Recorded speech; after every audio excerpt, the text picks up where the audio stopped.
Today, I get to hang out at the bookstore for 2 whole hours after school, because Mom has to work later than usual. She's opening boxes of new arrivals in the back office, and when I poke my head in, she says, "Hey, have you heard of the timber rattlesnake?" "Endangered, Mom." She laughs and pulls me in for a hug and says I can unbox the next one, but then she has to work, so I get to read on the store's porch until she's done. "Here," she says, pushing a box across the floor to me. "I saved this for you." I rip the tape from the top, fold back the cardboard flaps, pull out the plastic bubble filling, and can't believe what's sitting inside. It's a whole box full of copies of All 13, the book about the Thai boys' soccer team that got trapped in a cave and all the heroes who rescued them. I got it for Christmas and read the whole thing out loud with Oliver every day of the whole school break, and it was better than TV. I pick up a copy from the box and hold it to my chest. "You already have it, Gabe," Mom says. "But my copy doesn't have all the stickers on it," I say. The book won a zillion awards after we read it, and now the dust jacket is covered with shiny circles. Mom laughs and says, "You really are my kid." Then she puts her hand out for the book. "And these are a special order for a school, so I need that back." The store's phone starts to ring, so I hand the book back to Mom and she nods toward the door and says she'll check on me later. There are 2 rocking chairs out on the wraparound porch. I pull one into the sun and watch groups of kids push their bikes up the street from school toward the library and the country store with sweatshirts under their arms. It's finally starting to feel like spring. There are a couple of families with little kids gathering on the town green with blankets spread out, and a few joggers in shorts and t-shirts bouncing on their toes waiting for the light to change. I take out the new Dog Man, and with the sun on my skin, I start to read, and I can feel myself fall right into the story. This is what happens when I'm reading a good book. I pretend I'm right there in the story, and I can see it all like it's a movie. It happened when Oliver and I were reading All 13. And it's happening now because I don't even look up once until someone comes and stands right in my sun and sends a shadow across my page. "Working on your tan?" Oliver says. He's still wearing his basketball clothes and sweating, but he pulls the other rocking chair up in the sun next to me. I ask him how his free throws were, and he says, "Okay," and I'm about to tell him I saw his mom in the office, but then I decide not to, because it feels weird that I didn't say hi to her, and it feels weird that she said, "Damn." Mom comes out right then and says, "Hey there," to Oliver, and hands me some money. "It's warm," she says. "And it's Vermont, so you never know if it'll snow again tomorrow.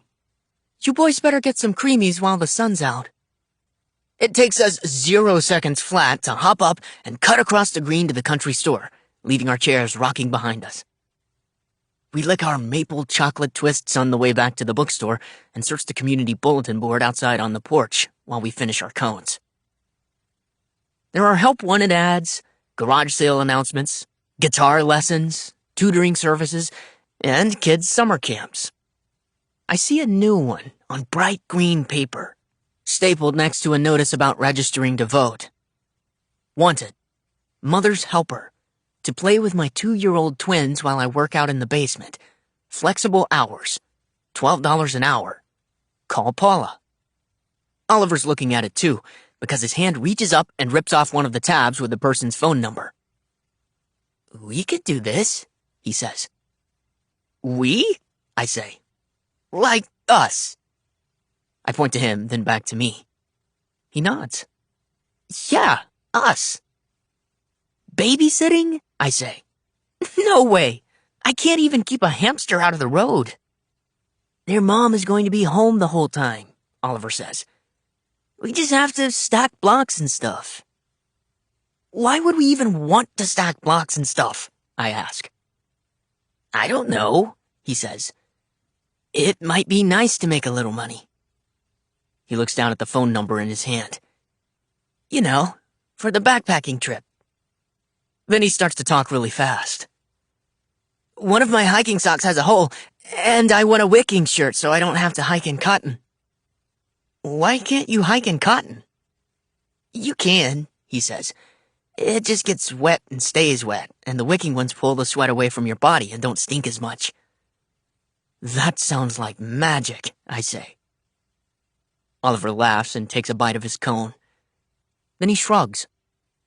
I think we should do it. He's rolling the ripped-off paper with the phone number on it between his sticky, creamy fingers. I can stack blocks, I say. Oliver rides home with us and stays for dinner. And when I cut a bite of chicken, I tell Mom about the mother's helper job we found on the community board. No, Mom says. You aren't old enough to be babysitters. Believe me. It's not a babysitter, it's a mother's helper, Oliver says. Their mom is going to be home the whole time, I add. Mom gives me a look that says, and I'm home the whole time you play with Puppy, and she still rolls into the street. But 2-year-olds don't just roll into streets. At least, I'm pretty sure. Why do you even want to be mother's helpers? She asks. Neither one of you has younger siblings. I think you might be underestimating how hard it is, even just for a couple hours. Heck, a couple minutes can be hard. I look at Oliver, thinking he'll back out. I could use the money, he says. For the backpacking trip. I nod with him and say, plus, together we can do anything. Because together we're Gabever. Mom laughs, and I tell her that maybe we could do it Tuesday and Thursday after school, and then she can work later at the store, even on the days I don't have nature club. She raises her eyebrows, and we both know this is a good argument. Mom, I say, this is how I learn responsibility. She takes a deep breath and exhales. Fine, she says. You can call after dinner to get more information. Oliver smiles and takes a bite of chicken. And after dinner, we unfold the phone number from the flyer and run upstairs to my bedroom to make the call. Puppy is spinning on her squeaky exercise wheel, so I throw in a couple of pieces of the chopped carrot from her treat container to keep her quiet. She tumbles out of her wheel and grabs a piece with both tiny paws and begins nibbling. Oliver and I do rock, paper, scissors, best 2 out of 3, and I lose, so I'm the one who has to call. I dial the number, and just when I think it's going to go to voicemail, a woman answers. Hi, I say. My name is Gabe Mackey, and I saw your flyer at the country store. She sounds nice, but I also think she might be holding the phone squished between her shoulder and her ear like my mom sometimes does at the bookstore when she's using both hands to skim through a shelf, checking to see if they have a copy for a customer. I tell the woman about Oliver. There will be 2 of us, I say, and I have to actually bite my tongue to stop myself from saying, together we're Gabever. Oh, wonderful, she says. If it works out, maybe I could bump up the rate to $16 per hour, so it's a more worthwhile split. That would be great, I say, and I give Oliver a thumbs up. Then I hear Mom in my doorway. I turn around and try to wave her off, like I can do this. But she's whispering, ask her questions, like what hours is she looking for? What are the kids' names? Are they potty trained? She gestures circles with her hand like I should have 100 more questions after those ones. What are the kids' names? I ask. Knox and Kobe. And do they, go on the potty? No, not yet, she answers. Have you ever changed a diaper? Yeah, I say. But really, no. Oh, wonderful, she says. You must have younger siblings. No, I just practiced on dolls. There's a huge crash, like she just dropped a pot in the kitchen. Or a bunch of pots. Shoot! Hold on, she says. Then it sounds all staticky underwatery. Then another crash. Do you think you could come this weekend to meet the boys? Saturday at 3:15? I whisper to Oliver, and he nods. Sure, I say, and write down the address she gives me. Then there's another loud crash and crying, and she hangs up. I look at Mom. "You practiced what on dolls?" she asks. My cheeks turn hot. "Gabe? Did you just tell that woman you practiced diapering on dolls?" "Maybe." She rolls her eyes, then comes in my room and checks out the address I have scribbled on my notebook. "Well," she says, throwing one arm around me and one around Oliver, "at least it got you boys an interview." 7. The next day in Ms. Levitt's class, Oliver has his cell phone back, and he's sneaking it in his lap beneath our table, looking down, then jotting things in his notebook during moment of meditation. I try to look at what he's doing, but can't see. I want to tell him that he probably doesn't ever have to hide his phone anymore, because after his mom came in and told everyone in the office whose damn phone that is, I don't think even Principal Tacker would dare take it. "I'm just checking the NBA scores," he whispers when he notices me looking. "My TV broke." I shrug and say, "Sorry. But really, I don't even know what teams are playing." My parents never really watch sports. Neither do Oliver's mom and sisters, but his dad is originally from Ohio and a big LeBron James fan, and he never missed a game. When we were little, Oliver's parents argued, and sometimes they yelled. But I remember the day his dad left in 4th grade because when my mom told me about it that night, I didn't understand that a person could just leave and be gone, and it made me sad. The next day in school, I pressed my shoulder even tighter into Oliver's, and he told me that his dad had folded a LeBron jersey and left it on his bed for him. He was wearing it that next day, and then the next, and the next, even when Chaz started teasing him for never taking it off. The jersey's too small for him now, but that was the year Oliver started watching basketball, and playing.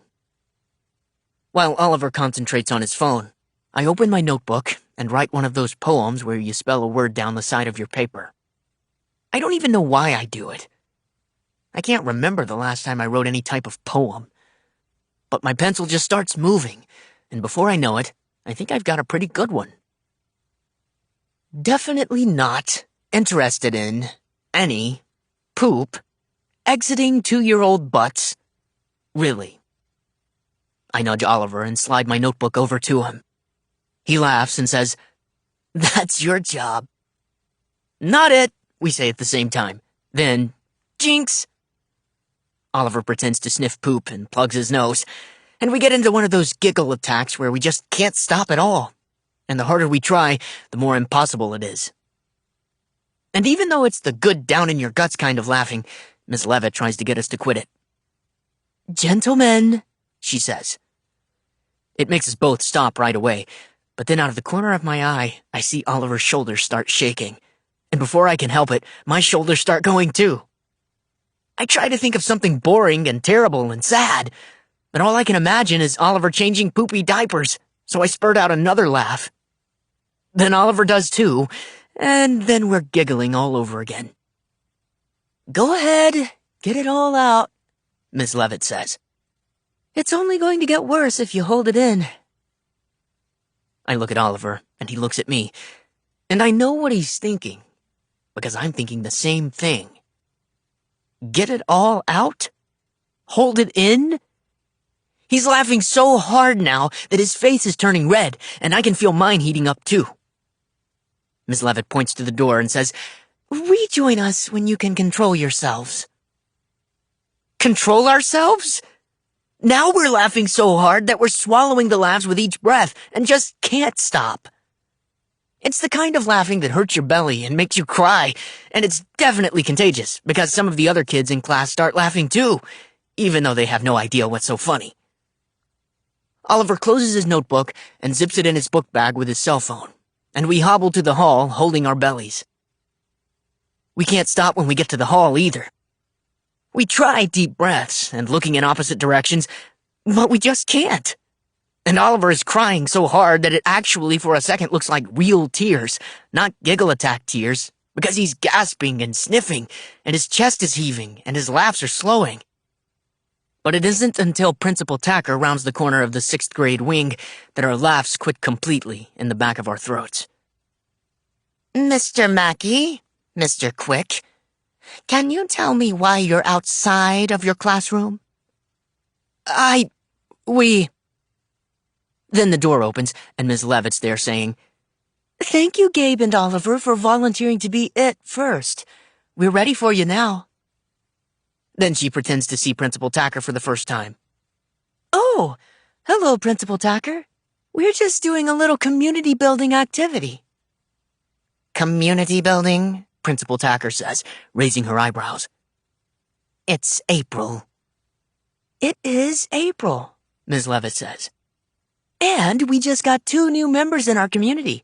So yes, building and rebuilding because community is such an essential part of learning. Our eyes go back and forth between the two like we're watching ping pong. But Principal Tacker can't make a return, so Ms. Levitt ends the match and puts her hands on our shoulders in a way that says, when you're in my classroom, even if you're laughing yourself silly, you're my business. Come on, she says, and nods for us to go through the door. When we're back inside, we nod thanks and return to our seats. And I quickly close my notebook because it's still open to the diaper poem, and I don't want to get started up all over again. Most everyone is working on their projects. But when I glance back at Reuben, I accidentally catch his eye, and then he cracks a smile, and I do too. And then he lets out a laugh, and his shoulders start going, and I can feel that good laugh rising right back up through me too. And we both giggle a little, trying to hide our laughs with the sleeves of our sweatshirts. And when Chaz leans towards Saunders and says, So, he can hiccup and laugh, I pretend I don't hear and turn back to my table to work with Oliver on our comic. At the end of the day, Ray packs up her stuff and turns to Reuben in the hall. Bye, she says. Have a good weekend. Chaz ducks behind Reuben's back in the hallway and pretends to be his voice. He makes it all high-pitched and flowery. Bye, Ray, and makes a big smooching sound. Reuben spins around, but Chaz is already standing back up, holding out his arms like, What? It wasn't me. Orrin and Saunders laugh and point at each other like it wasn't them either.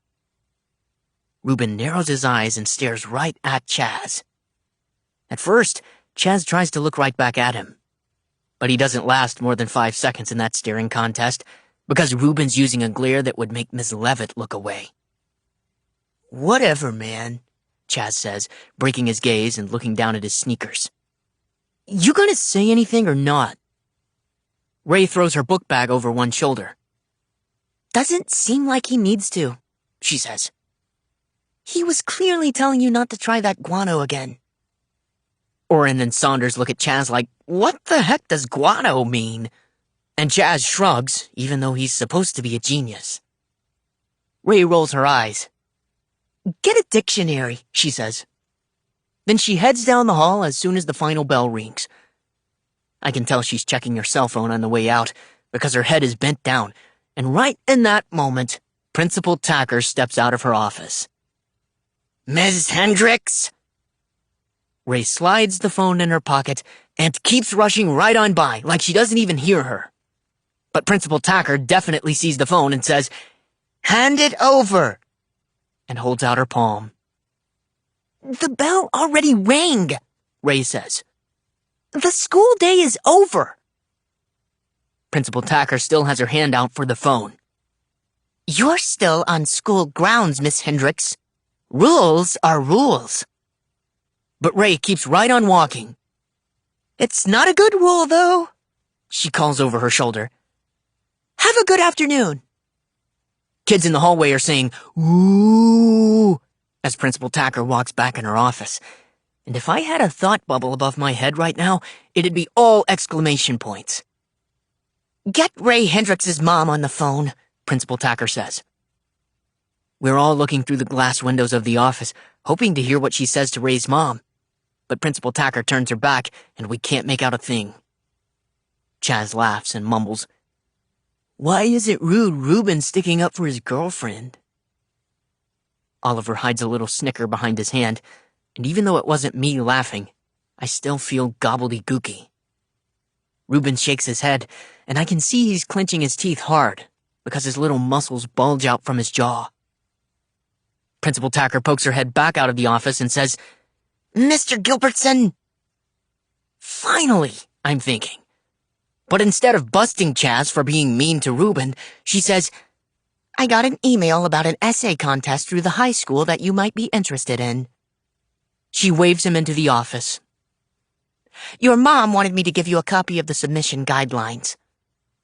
Orrin nudges him and says, "Yeah, go on, gifted Gilbertson." Saunders laughs and fakes a cough into his elbow and says, "Nerd." "Shut up," Chaz says, and pretends to laugh along with them. Then he nudges them back, and he walks to the office. Oliver gestures to me and turns toward his locker. He pretends he's rummaging through his sports club bag, but I can see the glow of his cell phone screen. He nods for me to come closer, so I kind of stick my head in his locker as much as I can to read his screen. Guano. The excrement of seabirds and bats. Manure, muck, feces, waste. The giggle attack starts all over again, and I can already feel the sore muscles in my stomach from laughing so hard earlier. Tears squeeze from Oliver's eyes as he zips his phone back in his bag. "Sports club," he can barely say through his laughing. "See you tomorrow." The locker room doors close, and I head out to get my bike. When I get outside, I look over to the playing fields where most of the clubs meet. The basketball court is full of sports club kids already, stretching and hopping and warming up, and I see Mr. Jasper in the gazebo getting ready for nature club. I wonder if he knows yet that I'm starting on Monday, and I'm wondering what kinds of things you even do in a nature club. Catch butterflies? Make wishes on dandelion puffs? The description on the flyer said, "Learning to navigate our natural world." We'll probably be making flower chains and collecting berries, and I don't know how that's going to help me backpack on the Appalachian Trail this summer. But all I have to do is not quit. 8. Reuben. There's another kid in my class who feels my kind of sadness. I can hear it.